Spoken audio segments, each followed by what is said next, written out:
So I suppose, briefly, if you came across a fellow researcher or a fellow academic who didn't know anything about the kind of stuff you do that's open, Right. and you wanted to pique their interest, what would you be your sort of brief pitch, say, over a conference lunch or? Yeah, what's the elevator speech for open source software? For a fellow researcher or Yeah. academic first, and then we'll go on to Yeah.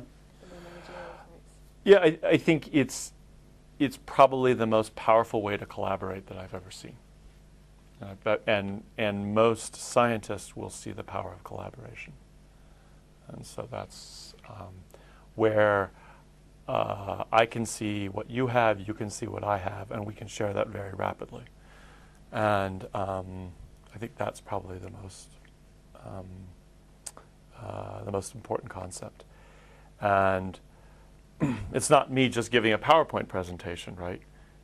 I mean, I will give my PowerPoint presentation, but you as a scientist can look directly at what I'm talking about, or maybe someone in your lab, and really assess, is this the tool that we want to use, and how can we build on that? And maybe if we build on that, then the two of us can work together, and there's a significant amount of synergism there.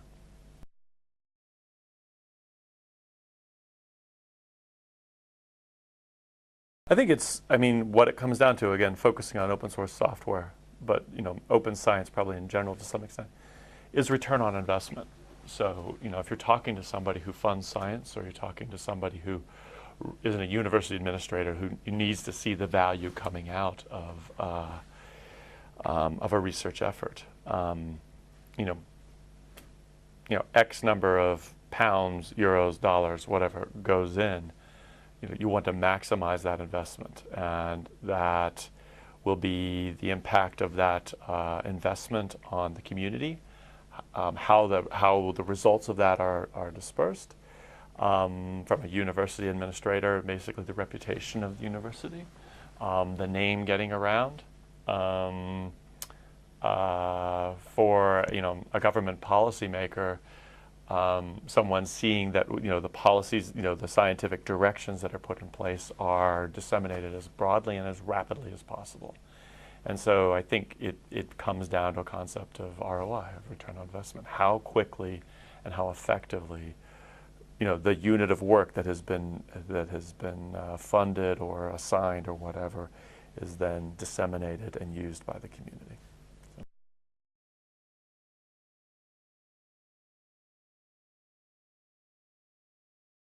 So, how important, there's a couple of things I want to ask you about how Yeah. important they are to you that you haven't touched on it yet. Right. One is this idea that when you've got large data sets, other scientists might Right. think of something that you never thought of Right. to do with them, to analyse them, whatever. And the other is, how important is this for the ability to replicate, which is so important for science. Right. Okay, so the case is you have some large data set that you've collected. It may be relatively difficult to generate. How important is it for someone else to be able to see that? I think it's absolutely critically important. And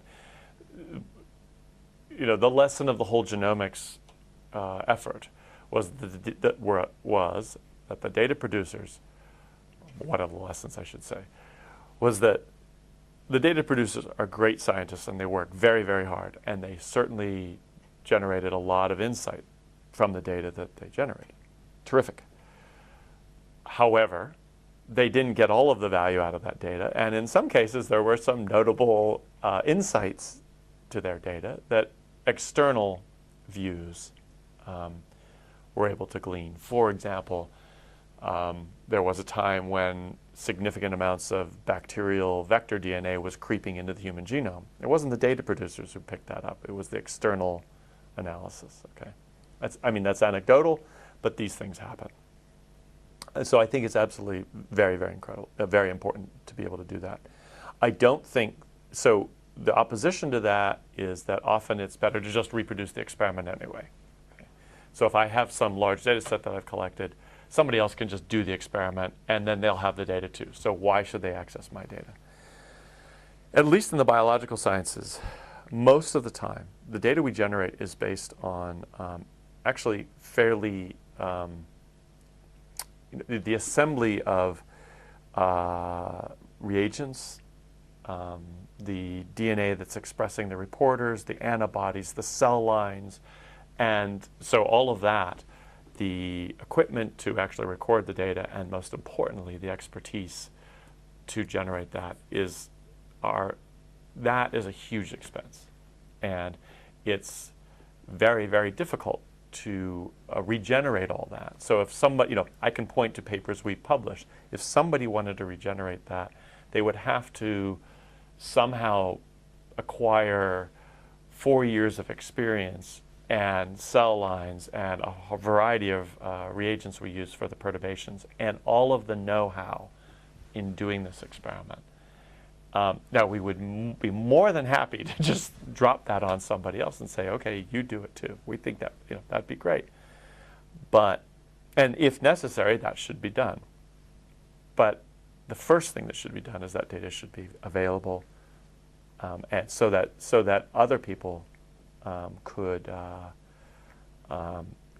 analyze that data and decide actually if it's necessary to reproduce the experiment. On the JCB data viewer, when we first turned on data download, so we allowed people to actually download the data in an open, non-proprietary format, the site started getting hit by an awful lot of computer science departments. So that means that, I hope that means that people who have no idea what the data is really about are playing with that. And I'm sure they'll come up with all sorts of wacky things that make no sense. But they might also come up with some really cool tools. And if that meant that we had better tools for tracking objects and time-lapse sequences of living cells, that'd be terrific.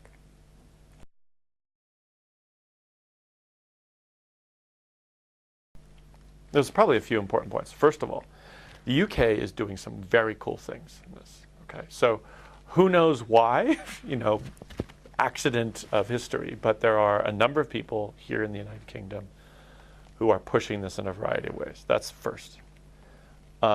Second, the funding agencies here in the UK have made the commitments, okay? And not just in terms of, we're going to have some meeting, we'll have everybody fly in and they'll give talks and then they'll leave, but actually they're funding the work, okay? Welcome, the BBSRC in our case have been very, very supportive. Very demanding, but very supportive, which is I think exactly right. And the UK is some small island in the North Atlantic, that sort of barely exists, but punches way above its weight. And against the resources that are in the United States, or the continent, China, etc., is still doing very, very well, and would appear to be world leading in this avenue, in this place. So I think it's very important that be presented sort of now, that the activity and the accomplishments, but also the desires and the ambitions that we all have, be presented.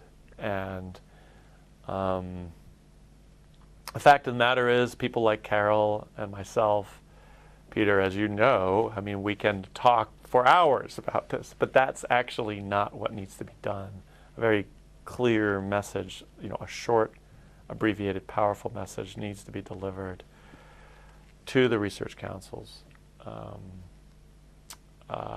to the funding bodies, to Parliament, to get them to realize how important this is. And it's, you're doing that, so it's all on your shoulders, Sarah. This whole thing, down to you. No pressure.